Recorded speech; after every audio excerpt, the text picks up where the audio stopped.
స్థాయిలో కూడా ఈ అంశాన్ని తీసుకొని వెళ్తున్నారు. మంచిది. అంశాన్ని జాతీయ స్థాయిలోనే ఆలోచించాలి.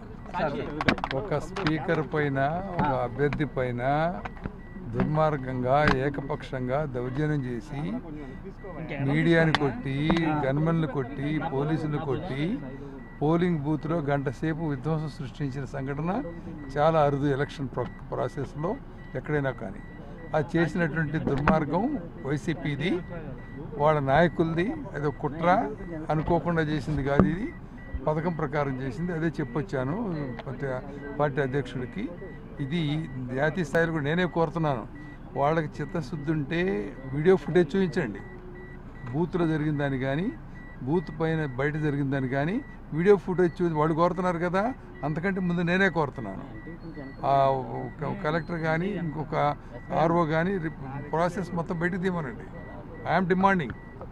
ఎందుకంటే మొగుడిని కొట్టి మోగసాలు ఎక్కడం కాదు, దెయ్యాలు వేదాలు మాట్లాడడం కాదు కావాల్సింది, ఫ్యాక్ట్స్ కావాలి.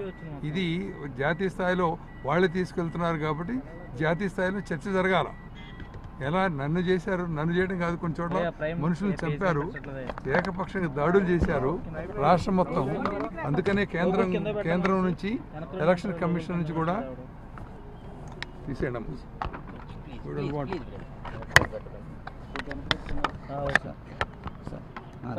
వాళ్ళు ఏకపక్షంగా చేసి ఇంకా సిగ్గుమాలి మాట్లాడుతున్నారు. ఇంకా నేను అడుగుతున్నట్టు, నేను డిమాండ్ చేస్తున్నాను వీడియో ఫుటేజ్ తీయండి అని. కేంద్రానికి కానీ, ఎలక్షన్ కమిషన్ కానీ ఫోర్సెస్ ఎందుకు పంపించలేదు? పోయిన ఎలక్షన్ల కంటే సగం ఎందుకు పంపించారు? లేకపోతే విధ్వంసం సృష్టించుకోండి, అడ్డం లేకుండా పోతాం. మేము చెప్పిన దాంట్లో జరిగినాయి అన్ని విధ్వంసాలని కూడా. కాబట్టి వాడు గవర్నర్ దగ్గరికి వెళ్ళినా, లేకపోతే కేసీఆర్ దగ్గరికి వెళ్ళినా, మోడీ దగ్గరికి వెళ్ళినా ఎంత ఒకటే గ్యాంగ్. ఇదంతా ఒకటే గ్యాంగ్, అంతా కలిసి చేసిన కుట్ర అన్నమాట. But credit goes to democracy, credit goes to voters. బ్రహ్మాండమైనటువంటి చైతన్యం చూపించారు, చిత్తశుద్ధి చూపించారు. ఎన్ని కష్టాలు వచ్చినా కూడా ఎండలో నిలబడి, నీళ్లు లేకుండా, ఆహారం లేకుండా, నిద్ర లేకుండా 11 గంటల వరకు ఆడబిడ్డలు వచ్చి పోలింగ్ జరిపారు అంటే దిస్ గ్రేట్నెస్ ఆఫ్ డెమోక్రసీ. అదే వీళ్ళందరూ కూడా సమాధానం పెట్టారు. ఎందుకంటే నేను అడిగితే మామూలుగా ఏంటంటే చట్టం ఐపీసీలు ఏమిటంటే ఎవడన్నా కంప్లైంట్ చేస్తే ఎఫ్ఐఆర్ బుక్ చేస్తారు, ఎంక్వైరీ చేస్తారు. చేయండి, నేను కూడా ఎంక్వైరీ కోరుతున్నాను. నేను ఎస్కేప్ కావాలని కోరుకోవట్లా. ఎంక్వైరీ చేయమనండి, ఫ్యాక్ట్స్ బయట తీయమనండి, దుర్మార్గులు శిక్షించమనండి. That's what I want. అంటే ఈ సంఘటన జరిగి ఎన్ని రోజులైంది ఇంతవరకు? మాట్లాడాను, చాలా రోజులైంది కదా. Process is going on, we are monitoring. దీనికి ఉండాల్సిన అడ్డిల్స్ ఉన్నాయి. ఎలక్షన్ కమిషన్ అడ్డంగా దాంట్లో ఇంటర్వ్యూ అవుతున్నారు.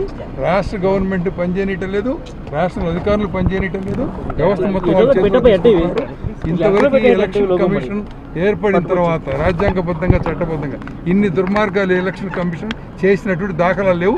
ఆ క్రెడిట్ కూడా ఈఏసీకే జరుగుతుంది. ఏ ఆరోపణలైనా నేను చెప్తున్నాను కదా, నేనే చెప్తున్నాను వీడియో ఫుటేజ్ బయటకు తీయండి, ఎంక్వైరీ చేయమని.